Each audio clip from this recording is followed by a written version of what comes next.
Hello दोस्तों, स्वागत है आज की एक और नई वीडियो में। तो आज का जो हमारा टॉपिक है वो एसएससी सीपीओ के लिए किस तरह से मैथ को कवर करें और इतने कम समय में मैथ में किस तरह से अच्छे मार्क्स लाए जाएं, उसके ऊपर होने वाला है। तो मैथ में सबसे पहले हमें ये समझने की ज़रूरत है कि मैथ में जो है किस टॉपिक से कितने क्वेश्चंस पूछे जाते हैं या किस टॉपिक का कितना वेटेज है, क्योंकि इम्पॉर्टेंट पता होना बहुत ज़रूरी है, किस टॉपिक की कितनी इंपॉर्टेंस है। तो उसके लिए मैंने एक ये पेपर पे सारे चैप्टर्स को लिख लिया है जो इम्पॉर्टेंट हैं, जिनसे सबसे ज़्यादा क्वेश्चन भर भर के पूछे गए हैं। जैसे अगर बात करें हम मेंसुरेशन की, तो मेंसुरेशन से एसएससी ने इतने क्वेश्चन पूछे ना, इतने किसी चैप्टर से पूछे ही नहीं है।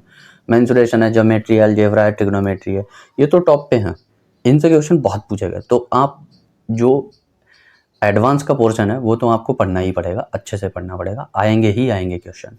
दूसरी चीज़, अर्थमेटिक में आपको profit and loss and discount से क्वेश्चंस बहुत पूछे गए हैं, तो ये आपको पढ़ना है। टाइम एंड वर्क पढ़ना है, टाइम स्पीड एंड डिस्टेंस पढ़ना है, एवरेज पढ़ना है, परसेंटेज पढ़ना है और रेशियो एंड प्रोपोर्शन पढ़ना है।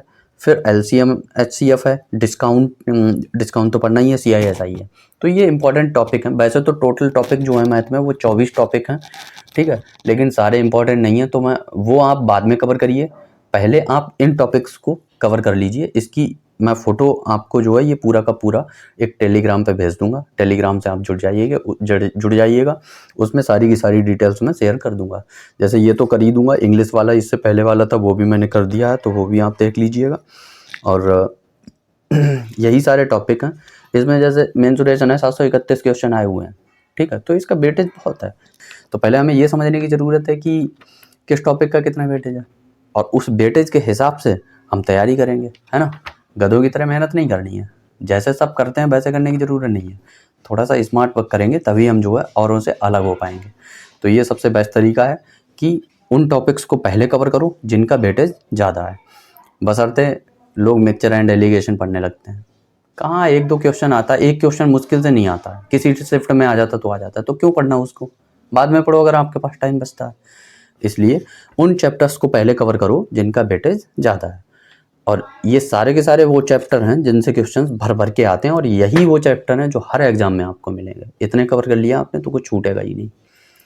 मैं भी तैयारी कर रहा हूँ, तो कोशिश करेंगे कि एक चैप्टर को 2 दिन में रिवाइज करके और उसके जितने भी प्रीवियस ईयर क्वेश्चंस हैं उनको प्रैक्टिस कर लें। इसकी भी मैथ की बुक आती है पिनाकल की, ये तो इंग्लिश की है, मैथ की बुक पिनाकल की है, उसको ले लीजिएगा। पिनाकल की ले लीजिए या किरण की हो, किरण की ले लीजिएगा, किरण की भी बढ़िया होती है।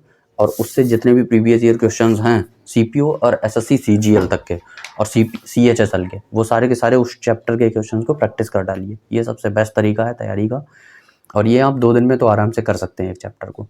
इस तरह से अगर हमारे पास 15 चैप्टर हैं तो मुश्किल से मुश्किल जो लगेंगे हमारे पास 30 दिन में आपके हो जाएंगे 15 चैप्टर। तो ये सबसे बेस्ट तरीका है। हमारे पास अभी टाइम भी है 3 महीने का, इस 3 महीने में हम आराम से तैयार कर भी सकते हैं।